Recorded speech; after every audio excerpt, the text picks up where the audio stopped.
Bom dia a todas e todos. Vamos começar a segunda sessão de comunicações da 10ª Jornada de Estudos Irlandeses, da ABEI e da UNB, realizada, dessa vez. Sobrevivemos a um ataque furioso cibernético e agora tudo dará certo. Algumas alterações, alguns minutos de atraso, muitas emoções, mas agora está tudo em ordem. O Thiago, infelizmente, não vai poder comparecer hoje, então a gente vai começar com a Emily. E, para vocês saberem, a Emily é bacharel em Letras, Estudos Literários pela Universidade Federal de Ouro Preto e mestranda em Letras, Estudos da Linguagem pela mesma universidade, com apoio e financiamento da CAPES. Ela vai apresentar hoje para a gente O Artista no Espelho, a crise do Bildungsroman, não sei falar com sotaque, e do Kunstelroman em Ulisses, de James Joyce. A tela é sua, Emily. Obrigada. Bom dia, gente. Só um minuto que eu vou compartilhar. Gente, só para vocês saberem, para poder controlar o tempo, como vocês não conseguem ver o chat, quando faltarem 5 minutos, eu vou abrir o microfone e falar. Faltam 5 minutos, mas você nem precisa falar comigo, pode só continuar apresentando, ok? As apresentações são de 15 minutos. Ok. Bom, tá tudo certo? Tudo certo. Tá. Bom dia, gente. Meu nome é Emily Perdigão, eu sou mestranda em Letras pela UFOP, como foi dito, sou bolsista CAPES e realizo minha pesquisa sob orientação do professor Emílio Maciel. Venho apresentar hoje meu trabalho intitulado O Artista no Espelho, a crise do Bildungsroman e do Kunstelroman em Ulisses, de James Joyce. Bem, o meu trabalho parte do texto do Franco Moretti, do texto no final do livro The Way of the World, no qual ele discorre sobre a crise do Bildungsroman no século XX. E ele diz que no século XIX, a sabedoria dos adultos era um contraponto constante e crítico para as aventuras dos heróis. Porém, no século XX, a realidade muda um pouco e a juventude agora procura seu significado nela mesma, gravitando cada vez mais longe da idade adulta e mais na direção da adolescência, ou da pré-adolescência ou ainda abaixo. Se os heróis do século XX são mais novos que seus predecessores, isso é porque, historicamente, o processo simbólico relevante não é mais o crescimento, mas a regressão. O mundo adulto se recusa a ser um lar hospitaleiro para o sujeito, então deixe que a infância o seja. Então ele discorre sobre esse fato de que os protagonistas desses romances do século XX, eles já não têm mais aquela admiração pelas pessoas na fase adulta e um desejo de adentrar aquele mundo adulto, mas sim uma recusa a ele. Bem, ele classifica, ele traz essa ideia de um Kunstelroman, que seria o romance de artista, no qual ele insere o romance Um Retrato do Artista quando Jovem, do James Joyce. Ele diz que a ideia de que a juventude naturalmente se desenvolve para a idade adulta aparentemente havia se tornado tão inconvincente que Joyce inverteu a trajetória de Goethe, abandonando o Bildungsroman pela mais nova forma do Kunstelroman, o romance do artista, no qual crescimento e independência são prerrogativas de uma minoria excepcionalmente sobredotada. Eu destaco aqui essa ideia de uma minoria excepcionalmente sobredotada, que é essa ideia dos personagens de que realmente eles são uma minoria, de que eles são sobredotados e de que isso explica, de certa forma, o fato de eles serem mal compreendidos por aqueles adultos do seu tempo, que não conseguiam compreender essas aspirações artísticas que eles tinham. Bem, para ilustrar isso, vou mostrar aqui, então, as cenas em que isso fica claro no romance O Retrato da Artista quando Jovem, do James Joyce. Esse romance, ele traz a trajetória do personagem Stephen Dedalus desde quando ele era bem novo. A gente acompanha toda a formação dele, até que no final do romance ele sai para Paris, após ter se descoberto como um artista, com o objetivo de concretizar essa vocação. É interessante que a gente acompanha durante o romance, o Steven Dedalus, ele estuda em colégio de jesuítas, então a gente acompanha todo o conflito dele, tentando se adequar às leis, às regras da religião católica, e a dificuldade dele, às vezes, de cumprir com tudo que era necessário para ele ser um bom cristão, um cristão piedoso, estar de acordo com a religião. Em certo momento, né, ele tem uma relação sexual com uma prostituta e o modo como ele lida com isso é bem complicado, porque depois ele participa de um retiro, e no retiro ele escuta os sermões sobre quais são as punições que ele receberia, né, pelos pecados. Então ele se impõe a partir de então penitências muito sérias, muito pesadas, a ponto de um padre perceber nele, né, essa sua piedade, essa sua vocação talvez sacerdotal, e diz a ele, né, que ele deveria, então, cogitar se tornar um padre. Nesse momento em que ele começa a tentar se imaginar como um padre, ele não consegue, e ele sai andando, e nesse momento é que acontece a descoberta dele como artista, que seria, então, o momento em que ele rejeita a ideia de continuar sendo, tentando controlar seus paixões e se tornar mesmo sacerdote, e ele decide se tornar um artista. A cena é a seguinte: há algumas pessoas ao redor dele fazendo piadas com o nome dele, e o sobrenome dele, Dedalus, né, remete ao artífice grego, né, então ele começa a escutar aquelas piadas e ele pensa o seguinte: os gracejos deles não lhe eram novos, e agora fizeram bem a sua mansa superioridade altiva.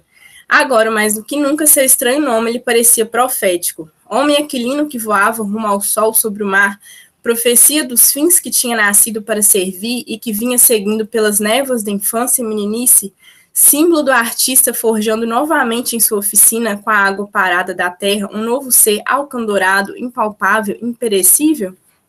Bem, eu destaquei aqui essa questão, os termos que mostram o sentimento do Steven quando ele se descobre como artista. Ele fala de superioridade altiva, ele fala de algo profético, ele fala de alcandorado, impalpável, imperecível.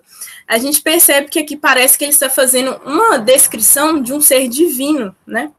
E isso fica, né, quando ele continua a narrar, fica ainda mais claro que ele diz que seu coração tremeu, estático de medo, e sua alma fez-se ao ar. Sua alma se alcandorava, um ar além do mundo e do corpo que ele se conhecera, foi purificado num único alento e libertado da incerteza, e feito radiante e miscível elemento do espírito.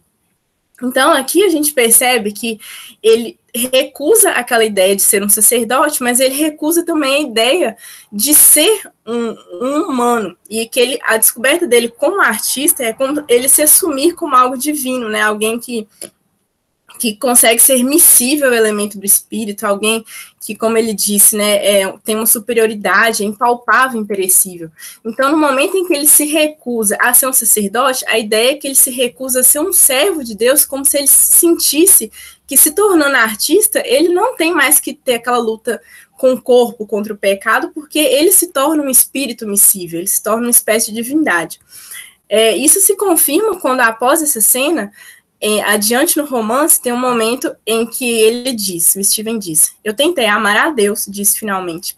Agora parece que fracassei. É muito difícil. Eu tentei unir a minha vontade à vontade de Deus a cada instante da vida. Nisso eu nem sempre fracassei. Talvez eu pudesse continuar fazendo isso. Então a gente percebe que ele diz que falha em amar a Deus, né? Em se colocar como um servo de Deus, como um cristão. Mas a ideia de ter a mesma vontade que Deus, ele não falha, né? Isso ele cogita continuar fazendo, como se tornando artista ele pudesse se assemelhar a Deus, ter as mesmas vontades de Deus, que é o que parece que ele se torna, né?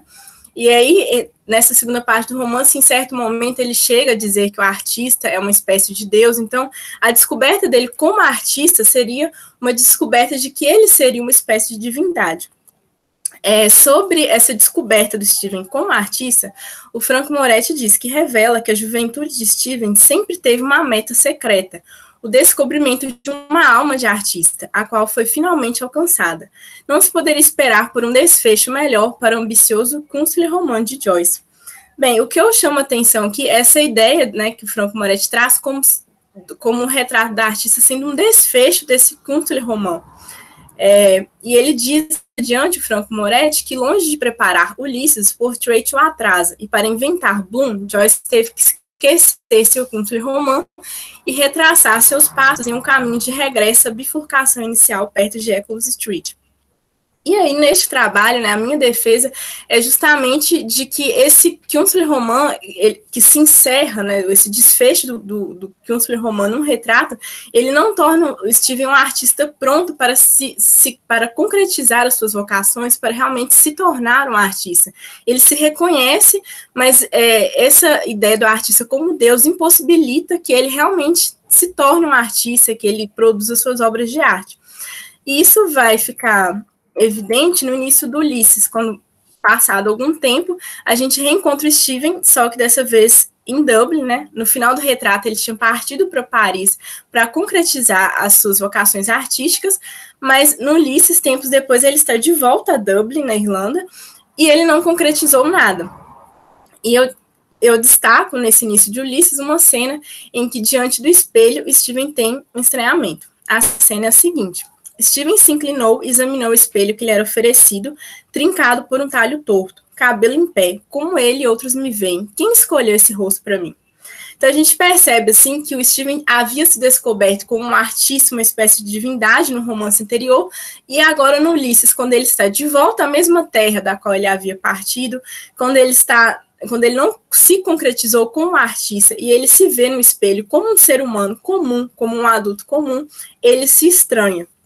Né, e isso se confirma quando, um pouco depois, Steven ele retorna a uma praia, né, no terceiro episódio do Ulisses, e é interessante que no retrato do artista quando jovem, quando Steven se reconhece como artista, naquela caminhada que a gente viu, é uma cena em que ele está caminhando pela praia, então ele retorna àquele mesmo ambiente como alguém que quer novamente se reconhecer como artista. E aí ele começa a se lembrar de uma época em que ele se sentia confortável com sua imagem diante do espelho. E a lembrança... 5 minutos. Ok, obrigada. A lembrança era o seguinte: eu era novo, você fazia referências para tua imagem no espelho.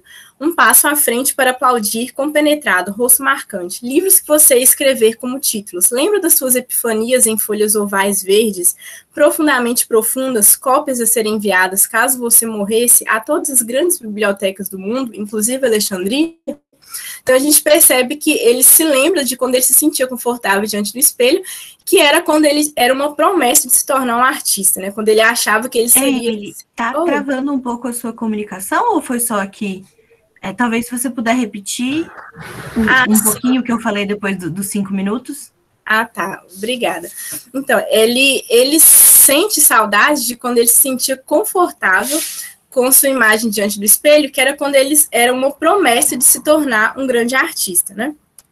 E aí, no Ulisses, o que prova que não foi o desfecho do country romano no retrato é a imagem do personagem Leopold Bloom, que ele é um personagem comum, ele se ocupa dos deveres da casa, ele faz o café da manhã, ele compra coisas para casa, ele não é um grande intelectual, entretanto, ele é reconhecido por outras pessoas como artista, né? Destaca uma cena em que um dublinense diz o seguinte a respeito do Bloom. Ele diz: é um sujeito culto e versátil esse Bloom. Ele disse seriamente: não é desse que a gente vê todo dia, sabe? Tem um quê de artista, o velho Bloom. Então ele é considerado como artista por outras pessoas, apesar de não ser um intelectual, de não ter aspirações artísticas. E aí, finalmente, no Ulisses, a gente tem um momento em que o Steven ele se sente, né, confortável novamente com a imagem dele no espelho, que é quando ele se olha no espelho junto do Leopold Bloom, e aí se forma a imagem do William Shakespeare. A cena é a seguinte: Steven Bloom olha no espelho, o rosto de William Shakespeare glabro surge nele, estático em uma paralisia facial, coroado pelo reflexo do cabide de chapéu galhado da entrada. Então, essa imagem do artista, ela se forma quando o Steven tem ao lado de si o Leopold Bloom, que é um homem não é intelectual, não tem aquelas aspirações artísticas como ele teve. Bem, a explicação para isso aqui marca, né, essa questão dessa crise do country romance, porque aquela formação do artista que não consegue se concretizar, né, que teve no retrato, ela pode ser explicada por o Steven ter se formado como um artista deus, né? E aí essa resposta a gente encontra até num romance do do Marcel Proust, que explica uma nova forma de ser artista que aquele tempo exige. Que o Proust diz, o narrador proustiano diz: os que produzem obras geniais não são aqueles que vivem no meio mais delicado, que têm a conversação mais brilhante, a cultura mais externa, mas os que tiveram poder, deixando subitamente de viver para si mesmos, de tornar a sua personalidade igual a um espelho, de tal modo que sua vida aí se reflete, por mais medíocre que, aliás, pudesse ser, mundanamente e até, em certo sentido, intelectualmente falando, pois o gênio consiste no poder refletor e não na qualidade intrínseca do espetáculo refletido. Então, essa ideia, assim, de que não é o mais genial, não é a questão da cultura extrema, não é a questão de ser um grande intelectual, né, só que é o suficiente para se tornar um artista, é algo que fica claro aqui quando a imagem do artista no Ulisses se dá, né, quando o Steven está ao lado de um homem comum. E outra coisa que marca também a crise do Bildungsroman no Ulisses é a questão de que o Bildungsroman, como descrito pelo Franco Moretti, entrou em crise por haver uma juventude que rejeita essa idade adulta, que rejeita esse adulto, é uma rejeição, na verdade, a pessoas daquela cultura, né? E lá no Cultura e Imperialismo, Said explica, né, que a Europa, com sua arte, mentalidade e monumentos, né, nesse contexto do século XX, não é mais invulnerável, nem pode mais ignorar os laços que mantém com seus domínios ultramarinos. O irlandês nacionalista e intelectual Stephen Dedalus é, ironicamente, fortalecido não por colegas católicos irlandeses, e sim pelo judeu errante Leopold Bloom, cujo exotismo e habilidade cosmopolita rebatem a mórbida solenidade da revolta de Stephen. Então, toda aquela revolta comum da adulto, ela, de certa forma, desaparece quando Stephen conhece alguém de uma cultura distinta daqueles nacionalistas e católicos irlandeses, né, que ele rejeitou no retrato da artista quando jovem. 1 minuto. Ah, joia, obrigada. Então, as considerações finais é que, sendo Bloom de uma outra cultura, diferente dos adultos católicos e nacionalistas irlandeses, Stephen não o rejeita como adulto. E o Künstlerroman, enfim, não se encerra em um retrato do artista quando jovem, mas tem continuidade em Ulisses, tendo seu ponto alto, quando Stephen percebe que se tornar artista não significa tornar-se divino, mas sim humano. Essas são minhas referências. Agradeço muito a atenção de vocês. Obrigada, Emily. Agora, gente, eu vou chamar a Nayara, que vai apresentar para a gente Soinka em Redondilha Menor, um exercício de tradução e recepção do poema Abiku. A Nayara Guercio é doutoranda em estudos da tradução na Trinity Center for Literary and Cultural Translation, em Trinity College Dublin. A sua pesquisa centra-se nos estudos de tradução indireta na academia. Ela é bolsista da Abiy Haddad Fellowship, mestre em tradução literária pela Trinity College Dublin de 2020.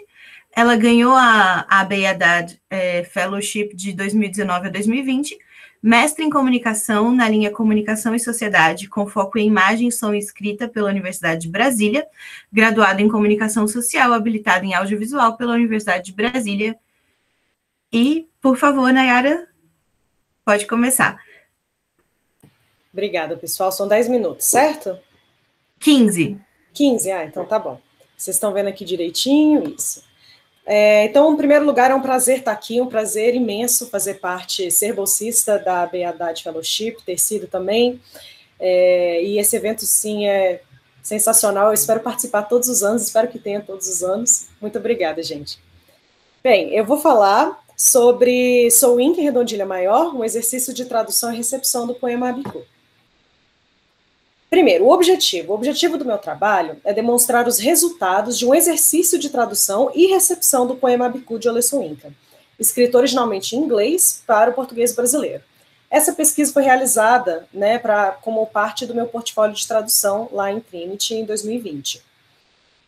Então a pergunta é: uma tradução de estrutura restrita seria capaz de traduzir com fidelidade, a depender da noção de fidelidade que a gente tem do assunto, é claro, o conteúdo do poema Abiku, de 1967? Qual é o público-alvo? Seriam estudantes brasileiros de literatura comparada e de tradução, e, potencialmente, o leitor nigeriano interessado em diálogos literários poéticos entre o Brasil e a Nigéria. Por quê? Eu queria fazer primeiro um exercício de tradução que fosse diferente, porque uma coisa muito bacana do nosso curso é que a gente não precisa fazer sempre aquela tradução engessada, que às vezes no mercado de trabalho a gente acaba tendo que fazer. Você pode experimentar diferentes métodos, diferentes tipos de tradução. Então não precisa ser, por exemplo, se é uma poesia, traduzir para uma poesia. Você pode, uma das traduções que eu fiz, inclusive, foi de uma peça do Nelson Rodrigues que eu traduzi para o inglês e transformei num roteiro de cinema. Então, tem muita liberdade para a gente fazer esse tipo de tradução, que é muito interessante. Aí, nesse caso, foi uma tradução de poema para poema, não inovei no tipo de texto, mas eu queria fazer uma tradução que fosse não simplesmente igual ao texto, eu queria que ela fosse diferente, que ela tivesse um ar brasileiro, né? Então, foi uma experimentação literária e eu gostaria muito de estimular trocas culturais entre Brasil e Nigéria, que a literatura nigeriana é uma literatura que me interessa muito, além da irlandesa. Então, e eu acho que quando a gente estuda a literatura, às vezes acaba ficando... A gente estuda menos a literatura nigeriana, eu digo isso de um ponto de vista pessoal meu, tá? Então, é algo que eu gostaria muito de trazer para discussões acadêmicas, principalmente com os meus colegas lá do curso. Bom, então falar só brevemente um pouquinho de Soyinka. Ele é um dramaturgo, poeta e romancista nigeriano, crítico ferrenho de tiranias políticas na Nigéria e no continente africano de modo geral, e foi o primeiro africano negro a receber o Prêmio Nobel de Literatura. O mito de Abiku, o que é? Na religião Yorubá, acredita-se que Abiku seja um espírito que encarne uma criança que viverá apenas poucos anos ou até meses na Terra. O nascimento de um Abiku é um sinal de problemas e preocupações. Em alguns casos, acredita-se que ele venha múltiplas vezes com a intenção de atormentar a família, em especial a mãe, alimentando-se desse sofrimento. Na verdade, existem crenças e crenças, né, quanto ao que significa o Abiku. Eu estou colocando isso com base no livro que eu usei como base da tradição Yorubá para poder entender o que é isso. Como é o poema? O poema é uma quadra sem rima, com 8 estrofes, e o último verso de cada estrofe termina com um ponto final. E é sempre mais curto que os outros. Aí, na minha interpretação, seria um símbolo dos múltiplos fins de Abiku. Então, nada tem ponto final a não ser esse verso. Então, tem ponto final, acabou. Nova vida, né? Uma nova encarnação, entre aspas, de Abiku. Acabou. E são sempre curtas, porque é isso que ele simboliza, é isso que ele significa. Essas indas e vindas que trazem sofrimento, uma forma de se alimentar desse mal. Qual foi o método que eu utilizei? Primeiro, a interpretação do poema, é claro, né? Que ele tem muitas alegorias, é difícil de entender, às vezes, quando a gente não está familiarizado com o assunto, né? Depois, uma tradução. Então, eu traduzi a escrita do inglês nigeriano. Por que eu coloquei inglês nigeriano? Assim, tecnicamente, a gramática é igual ao inglês britânico, mas como tem termos diferentes, né, eu quis deixar isso bem claro, que era o inglês nigeriano. Para o português brasileiro, usando a redondilha maior, que são versos heptassilábicos. Depois, uma retradução oral, que eu fiz de volta para o inglês. E a recepção, que eu compartilhei os resultados com 6 colegas nigerianos, estudantes de pós-graduação lá em Dublin. Qual foi a estratégia de tradução que eu utilizei? Primeiro, buscar transmitir as alegorias do poema de uma forma divergente da empregada no texto, né, do texto de partida, sem recorrer à estrangeirização. Eu não queria recorrer a uma tradução que fizesse com que a gente tivesse um ar brasileiro, mas que não trouxesse alguns elementos que fossem propriamente do Brasil ou propriamente da Nigéria. Eu queria uma coisa que pudesse ser, entre aspas, neutra. E eu não queria, de maneira nenhuma, fazer notas de rodapé. Aí isso é uma questão pessoal minha. Eu não queria que notas de rodapé explicassem as coisas, porque eu penso que, às vezes, isso atrapalha o flow, né, do nosso entendimento, da nossa apreciação do poema, né? Quando é um livro que a gente está estudando, um livro de conteúdo, é uma coisa, mas num poema, alguns tradutores optam por isso, e é totalmente válido, mas nesse caso eu não queria fazer isso, para não impedir essa coisa da forma, além do conteúdo do poema Abiku, que é essa coisa do começa, termina, tem um ritmo que simboliza esse ritmo do renascimento e da morte. Como eu disse, não recorrer à estrangeirização. Escolha da medida poética em versos heptassilábicos, porque é a medida a métrica mais utilizada no Brasil. Então eu pensei, como trazer isso um pouco para a realidade brasileira? Usando a métrica que é mais utilizada. Essa foi a minha intenção.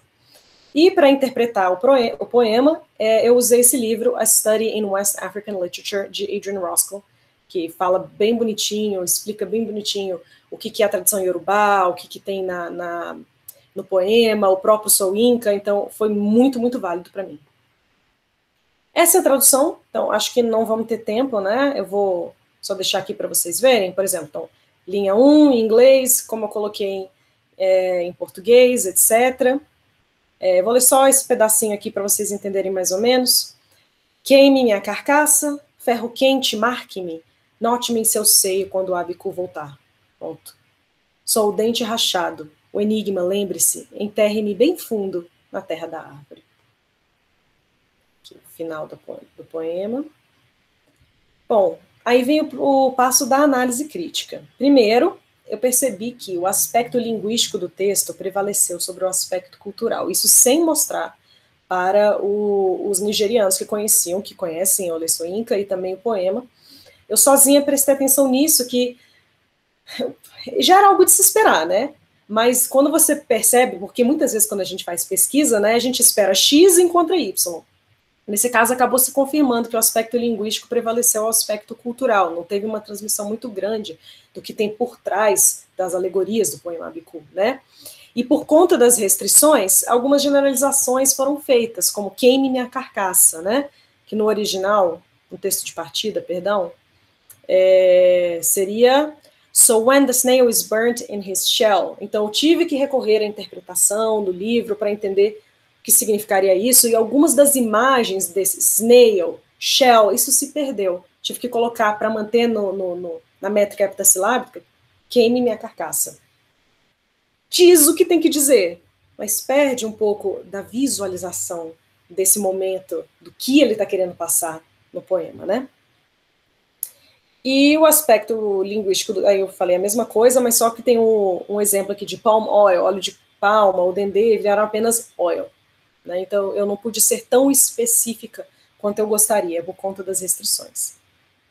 Bom, a recepção, eu fiz com esses 6 estudantes, né? Não teve um rigor científico tão grande, no sentido de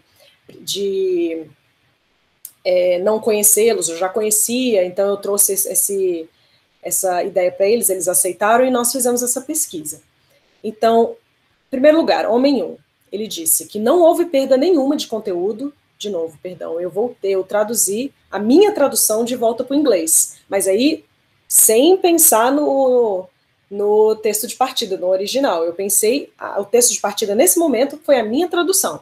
Aí eu traduzi novamente para o inglês para que eles avaliassem o que eles pensaram da minha tradução, se fazia sentido linguístico, se fazia sentido cultural, se representava bem a cultura nigeriana, a cultura iorubá, a literatura de Soyinka, e esse grupo, a única coisa que eles tinham em comum é que eram todos estudantes em Dublin e nigerianos, mas fora isso, eles eram um grupo bem heterogêneo, pessoas que estudavam coisas diferentes, pessoas que tinham familiaridade com a literatura nigeriana em níveis diferentes, pessoas que conheciam, uma delas gostava muito da literatura de Soyinka, outros apenas conheciam, então assim, era um grupo heterogêneo, apesar do ponto de partida em comum, que era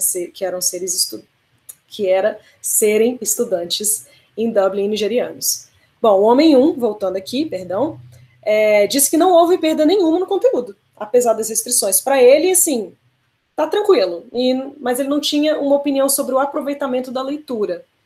Ele não... Para ele, em termos de gostei ou não gostei, ele não tinha opinião. O homem 2 disse que houve sim perda no conteúdo, mas que isso não seria relevante para o entendimento... Faltam 5 minutos. Opa! Nem para o aproveitamento da poesia. A mulher 1 disse que houve perda no conteúdo e isso impediria o leitor brasileiro de compreender a dimensão cultural da tradição iorubá. Ela já foi mais incisiva. Disse que a cultura mitológica da Nigéria, de modo geral, se perdeu na tradução. A mulher 2 disse que houve perda no conteúdo, isso também impediria o leitor brasileiro, não apenas de apreciar o poema, como também a obra literária. Para fins de estudos culturais, não houve perdas. Então, ela achou que, se for para ser uma introdução à cultura iorubá, introdução à literatura nigeriana, de Ole Soyinka, bacana, mas se for para algo além disso, não funciona. E a mulher 3, concordo com o homem 2, não vou ler para poupar tempo. A mulher 4 disse que as restrições tornaram a tradução do poema mais interessante do que o texto. Esse me surpreendeu bastante, do texto de partido, original.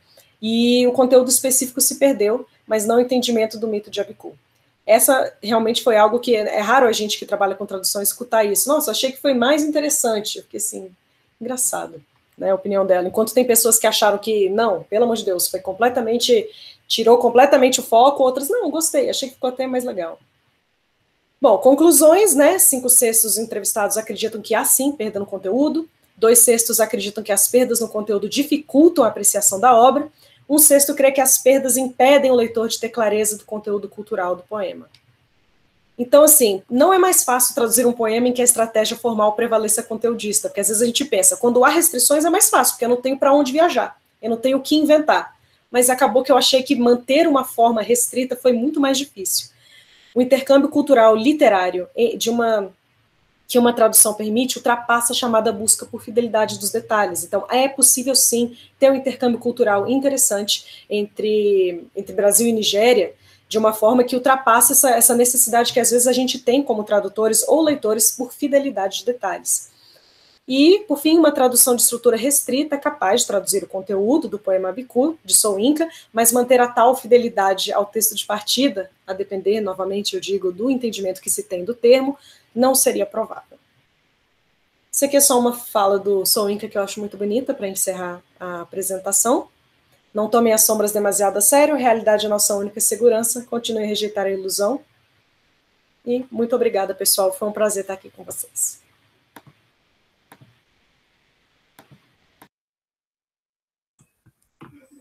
Muito obrigada, Nayara. Agora a gente vai para a última apresentação de hoje, depois a gente abre para perguntas. E vamos receber agora o Alan, que vai apresentar o pôster A Tranquilitas, de Major Robert Gregory, uma proposta estoica de tradução de An Irishman Foresees His Death, de W.B. Yeats. O Alan Cardoso é graduado em Letras Português e Literaturas pela Universidade Federal Fluminense, mestrando no programa de pós-graduação em Estudo da Linguagem, também da UFF, é estudante do Núcleo de Tradução e Criação, NTC, da UFF, tradutor e poeta. Durante a graduação, ele traduziu poemas antifascistas de Samuel Beckett em sua monografia intitulada 3 Poemas para Tempos de Guerra, o poeta Samuel Beckett traduzido hoje. No mestrado, está traduzindo o primeiro livro de poesia de Beckett, Echoes, Bones and Other Precipitates. Bem-vindo, Alan. Obrigado. Eu vou compartilhar com vocês um slide que eu fiz para não ficar uma apresentação muito estática do pôster. Só um segundinho. Me avisem se vocês conseguem ver já. Tudo certo? Tudo certo. Perfeito. Vou botar aqui em tela cheia. Então, o título da minha apresentação é A Tranquilitas, de Major Robert Gregory, uma proposta estoica de tradução de An Irishman Foresees His Death, de William Butler Yeats. Esse aqui é um pequeno sumário dessa apresentação, né? Então eu vou falar um pouquinho do contexto de produção desse poema, apresentar o poema original, as traduções anteriores que já existiam para o português do Brasil, e fazer essa relação com a doutrina estoica e o poema de Yeats, para depois apresentar a nova proposta, né, a minha tradução, e já encaminhando para as considerações finais. Então, eu apresento nesse trabalho uma proposta de tradução do poema An Irishman Foresees His Death, de Yeats, que foi originalmente publicado no livro The Wild Swans at Cool, em 1919, e foi escrito em homenagem ao Major William Robert Gregory, que era o único filho de Lady Augusta Gregory, morto durante a Primeira Guerra Mundial, na Itália, em 1918. Eu vou ler agora o poema original, que aí a gente começa a discutir ele. An Irishman Foresees His Death. I know that I shall meet my fate, somewhere among the clouds above. Those that I fight I do not hate, those that I guard I do not love. My country is Kiltartan Cross, my countrymen Kiltartan Spore. No lightly end could bring them loss, or leave them happier than before. No law, no duty bade me fight, nor public man, nor cheering crowds. A lonely impulse of delight drove to this tumult in the clouds. I balanced all, brought all to mind. The years to come seem waste of breath. I waste of breath the years behind. In balance with this life, this death. Então, o poema traz como figura central um aviador irlandês, que, como o título sugere, está prestes a encontrar a própria morte. Mas, apesar disso, ele adota uma postura plácida, indo de encontro ao que normalmente esperamos de alguém que luta em uma guerra. Então, pensando justamente na maneira como Yeats retrata essa figura inspirada em Robert Gregory, propõe uma análise crítica do poema, através da tradução, que visa salientar a estoicidade do sujeito poético. Então, para isso, eu me oriento nos diálogos sobre a ira e sobre a tranquilidade da alma, do filósofo Sêneca, na tradução de José Eduardo Lohner. Então, para a escrita da minha tradução, levei em consideração os aspectos formais do poema original, sendo ele composto por 16 versos que podem ser agrupados em 4 quadras, de acordo com as rimas intercaladas. E os versos são todos tetrâmetros, né? Eles apresentam cada um 4 pés métricos, em que predomina o uso do pé iâmbico.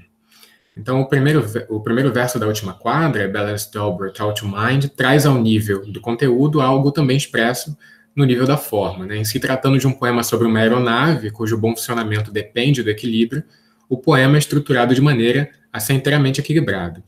Então, a atenção ao número de versos e sílabas, a disposição de rimas, os paralelismos sintáticos, como vemos nos pares de versos Those that I fight I do not hate, Those that I guard I do not love, e The years to come seem waste of breath, a waste of breath the years behind, nos mostram esse poeta zeloso com a precisão da forma do poema. Então, a minha principal motivação para retraduzir o poema de Yeats foi o tratamento ligeiramente mais pessimista que os meus antecessores deram à última quadra do poema, né, em que verteram respectivamente. Não vou ler as traduções todas, só dando mais atenção para essa última quadra, por essa negativação em relação ao poema original, né? Então, o Nelson Asher verteu essa última quadra assim: tudo na mente foi pesado, nada que espere ou que recorde, vale-me a pena comparado com esta vida ou esta morte. E o Jorge Vanderlei: avaliei tudo no final. O que há por vir não muda a sorte, e o que passou fez tanto mal quanto esta vida ou esta morte. Então, a fim de recriar o tom, a meu ver, estoico de Major Robert Gregory de Yeats, recorri ao filósofo Luciano Sêneca, e as passagens citadas e comentadas a seguir ilustram o pensamento de Sêneca sobre a virtude da tranquilidade, a tranquilitas, que seria a meta daquele interessado em se afastar do vício da ira e atingir um estado de placidez permanente. Diz Sêneca: portanto, indagamos como a alma possa sempre se encaminhar num curso equilibrado, seja propícia para si, olhe alegre para sua condição, e não interrompa esse contentamento, mas permaneça num estado plácido, sem jamais exaltar-se ou deprimir-se. Isso será a tranquilidade. Então, esse trecho define claramente a tranquilidade como sendo a capacidade de não se permitir exaltar ou deprimir. Então, transpondo o conceito de Sêneca para o poema de Yeats, é possível traçar os paralelos entre a tranquilitas e o equilíbrio que perpassa todo o poema, seja o equilíbrio da forma, o equilíbrio da aeronave nos céus, mas principalmente o equilíbrio da voz poética que, frente à morte, não se exalta nem deprime. Em outro ponto, Sêneca declara: dizia Fábio que, para um general, a desculpa mais vergonhosa era dizer não levei isso em conta.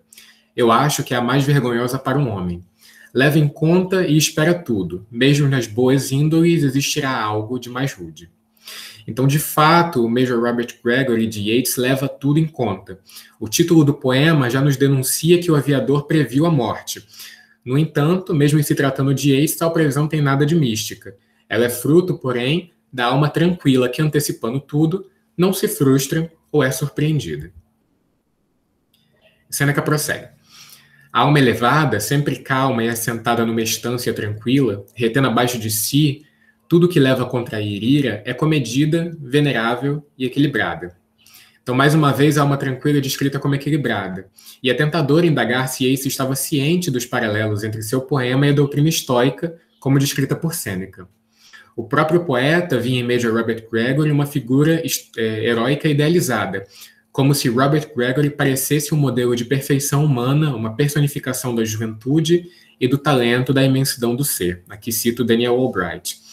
Então, portanto, alguém venerável, livre dos vícios e repleto de virtudes. Então, já que nesses últimos 4 versos a personagem de Yeats frente à morte alcança, a meu ver, a virtude tranquilitas, escrevi minha tradução levando essas passagens em consideração e tentando solucionar os problemas apontados por mim e meus antecessores.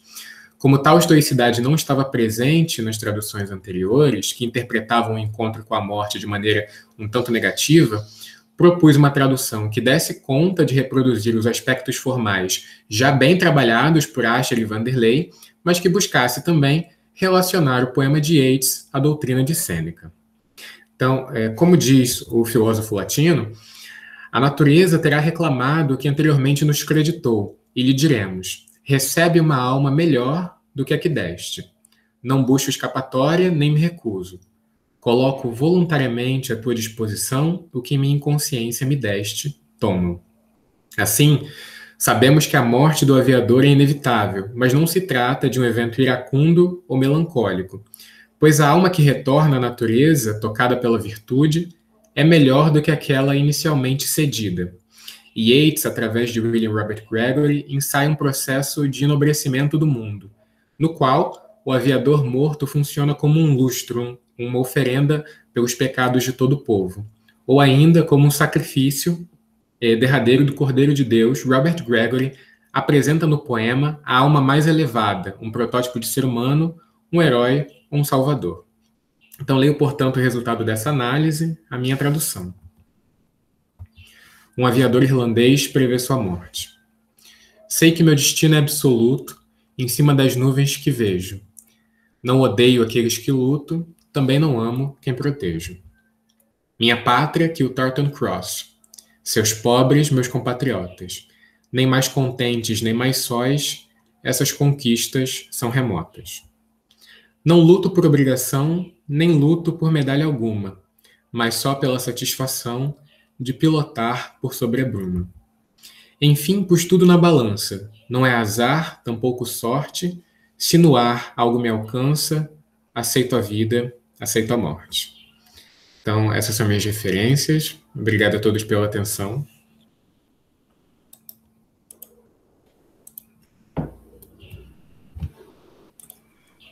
Muito obrigada, Alan. Gente, como a gente está aqui num grupo menor, eu estou na dúvida,